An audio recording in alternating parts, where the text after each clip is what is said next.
Let us go on and look at the water cycle.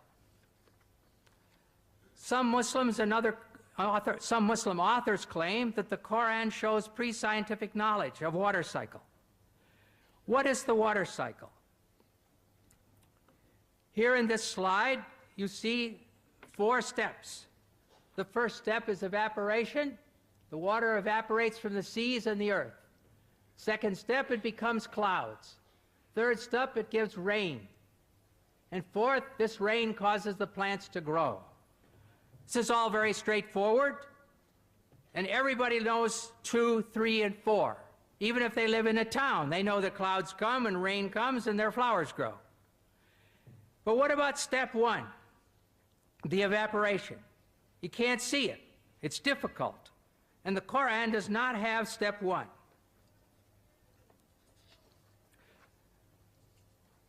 Now we're going to look at a prophet from the Bible, a prophet from 700 BC, Prophet Amos, and he writes, "He who made the Pleiades and Orion, who turns blackness into dawn and darkens day into night, and then who calls for the waters of the sea," stage 1, "and pours them out over the face of the land," stage 3. The Lord Yahweh is his name. And one other prophet is Job,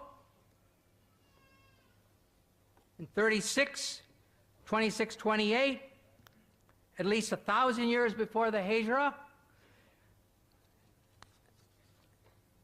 He says, "How great is God, beyond our understanding. The number of his years is past finding out." Stage 1, he draws up the drops of water, which distill from the mist as rain. That's stage 3. And then the clouds are mentioned, stage 2, which pour down their moisture and abundant showers fall on mankind. So here in the Bible, this difficult stage 1 is there from more than 1,000 years before the Qur'an.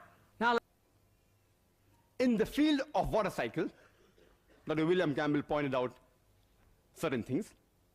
The Quran describes the water cycle in great detail. And Dr. William Campbell mentioned 4 stages. In his book, he mentions 4A and B. The last one he didn't mention in the slide, I don't know why. It says that replenishing the water table, he missed out here, maybe because it's not mentioned in the Bible. He said there is not a single verse in the Quran which speaks about evaporation. Quran says in Surah Tariq, chapter number 86, verse number 11, Rajus Sama, that by the capacity of the heavens to return.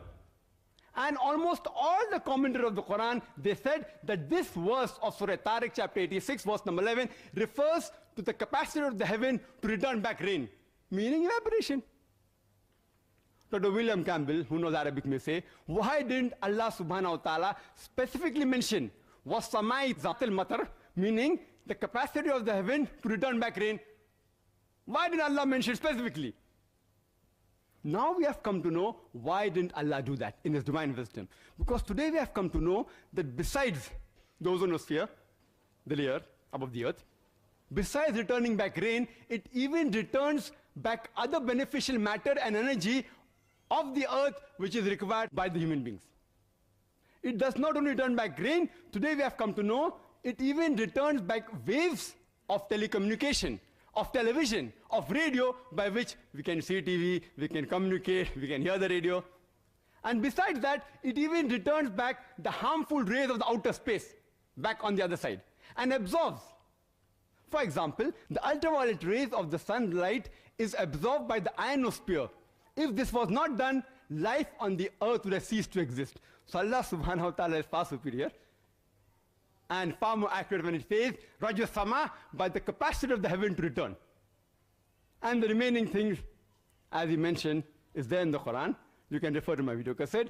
The Quran described the water cycle in great detail.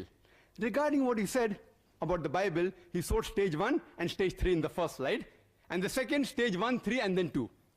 That the rainwater is taken up, he says, and then the rainwater comes on the earth. This is the philosophy of phase of Miletus in 7th century BC.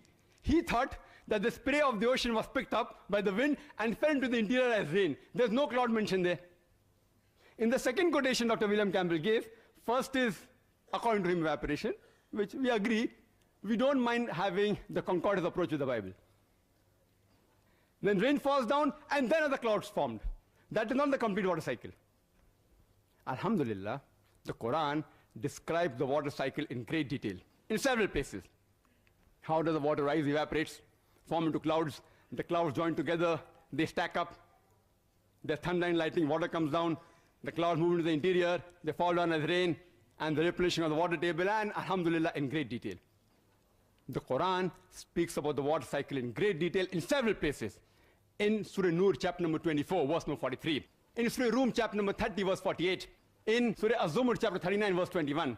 In Surah Mu'minun, chapter 23, verse number 18. In Surah Rum, chapter number 30, verse number 24. In Surah Al-Hijr, chapter 15, verse number 22. In Surah Araf, chapter number 7, verse number 57. In Surah Ra'd, chapter number 13, verse number 17. In Surah Furqan, chapter 25, verse number 40 and 49.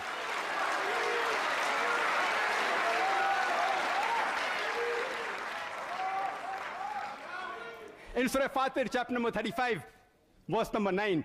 In Surah Yasin, chapter 36, verse number 34. In Surah Jasha, chapter 45, verse number 5. In Surah Qaf, chapter number 50, verse number 9. In Surah Waqia, chapter number 56, verse number 16 and 17. In several places. Surah Mulk, chapter 67, verse number 30. The glorious Quran speaks about the water cycle in great detail.